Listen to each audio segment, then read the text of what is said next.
Hi everybody, it's Matthew, and today we are going to make some bannock, and that is a nice little kind of almost like flat kind of bread, um, which we actually learned about today when we read Awâsis and the World-Famous Bannock, which was a lovely story by Dallas Hunt and with illustrations by Amanda Strong.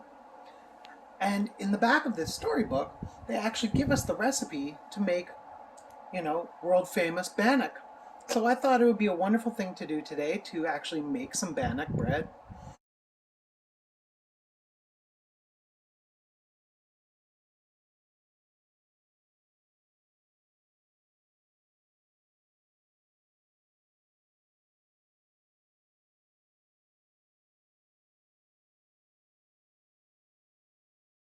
All right, so let's get baking.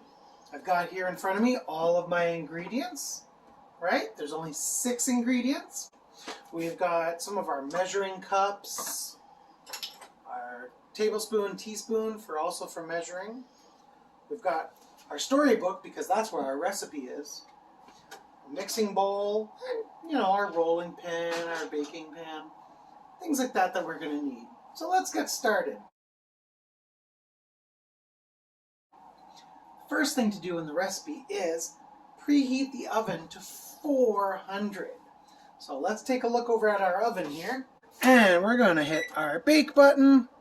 And we're going to go all the way up to 400. Awesome. And while that's warming up, that's when we get started measuring out and mixing all of our ingredients. Let's start with our flour. And our recipe says 5 to 6 cups, so we're going to do half of that, so we're going to do 3 cups. So we got 1,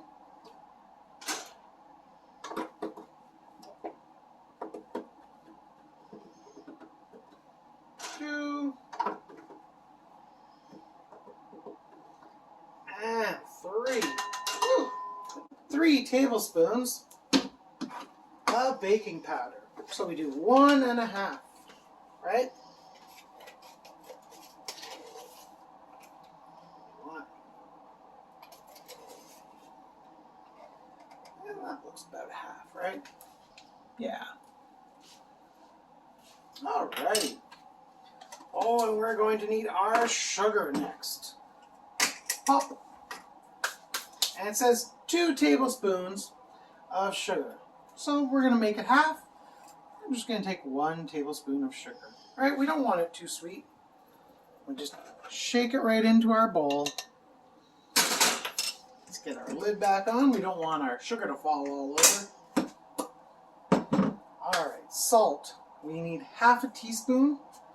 So we're actually going to do half of a half is 1/4, 1/4.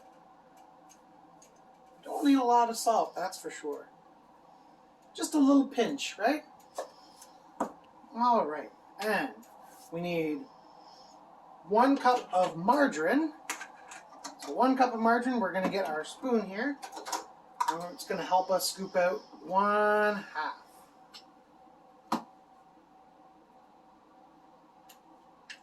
You don't want to push it down too hard. The margarine might not come out. You want to just try to push it a little bit so you get all those air pockets out. I want to make sure we're just getting margarine, right? No air. All right. And we'll get that into our bowl as much as possible.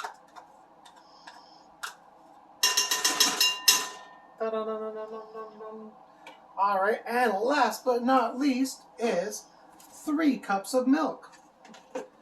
So 3 cups of milk, we're going to make it 1.5 cups. So we've got our 1 cup. Right on over there. And we just pour it right on in.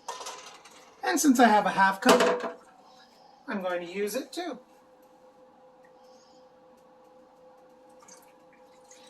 There we go, 1.5 cups. That is our 6 ingredients.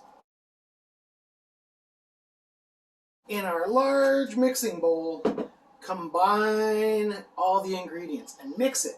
And they say mix it with your hands. Oh, it's a good thing I got my hands all washed. But just to be safe, I'm going to wash them again. All right.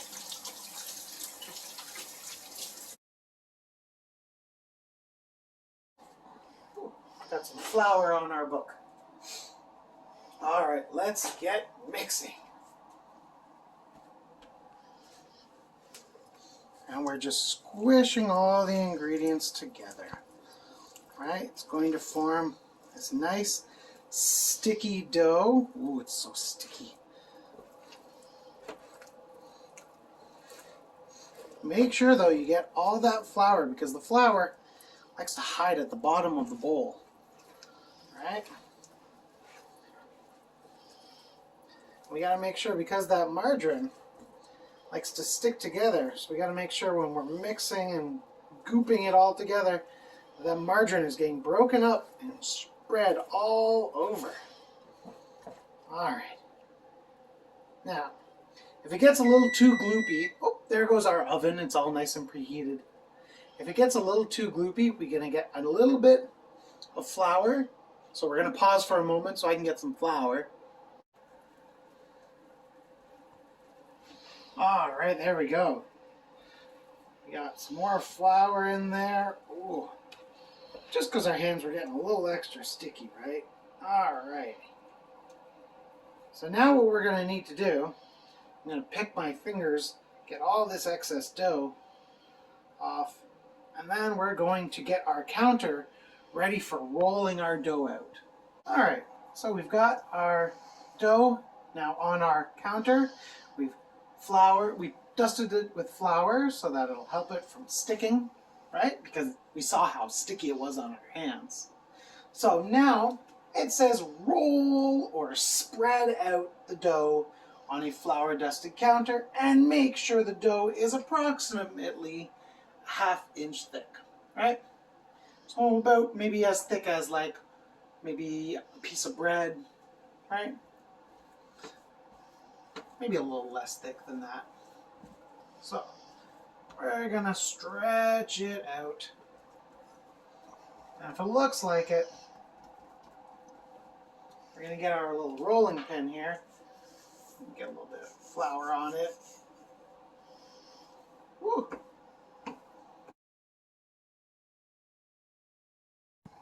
Alright, so now we've got our bannock, our dough all rolled out onto the table there. Again, about a ½ inch thick. You know, it doesn't have to be perfect. We're just having fun. But now I'm going to take my cup. Again, you can use a cookie cutter.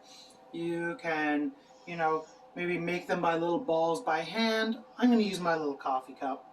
And again, I'm just getting a little bit of flour on it so to keep it from sticking. And we're going to cut out a couple of little cup-sized ones. So just to get started, I'll show you. So we take a couple of these, right? And we're going to put them right onto our pan. We're going to make sure that we give them some space, right? Because when they bake, they're going to rise maybe just a little bit. Again, we're just going to grab a spoon. And I just suggest kind of poke the back of the bannock with a spoon. Just give them a little poke. I guess probably to keep from when they bake so the air bubbles don't form, right? And then they just go right into our oven, our hot oven that we already have at 400 degrees. And we wait for 20 minutes. So set our timer for 20 minutes and we wait. And we wait.